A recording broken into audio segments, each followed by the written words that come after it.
നല്ല സൗന്ദര്യമുള്ള നല്ല മുഖങ്ങളെല്ലാം വർണ്ണങ്ങളായിരിക്കുന്ന പുരുഷന്മാരെ നോക്കി കാണുന്നുണ്ടല്ലോ, അതാണ് നിന്റെ കണ്ണിൻ്റെതായ വ്യഭിചാരമെന്ന് ഹബീബായ മുഹമ്മദ് മുസ്തഫ.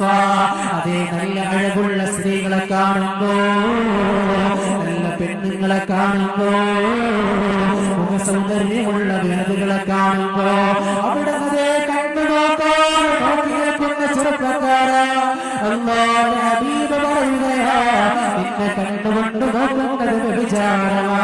ഹബീബായ തങ്ങൾ പറയുകയാ, അതുകൊണ്ട് നിന്റെ കണ്ണിന് ഹറാമിൽ നിന്ന് സൂക്ഷിക്കണേ, നിന്റെ കാതിന് ഹറാമിൽ നിന്ന് സൂക്ഷിക്കണേ, നിന്റെ കൈയ്യിന് ഹറാമിൽ നിന്ന് സൂക്ഷിക്കണേ, നിന്റെ കാലിന് ഹറാമിൽ നിന്ന് സൂക്ഷിക്കണേ. എങ്കിൽ നിങ്ങൾ പോകുന്നത് സ്വർഗ്ഗത്തിലാ. ഹബീബാ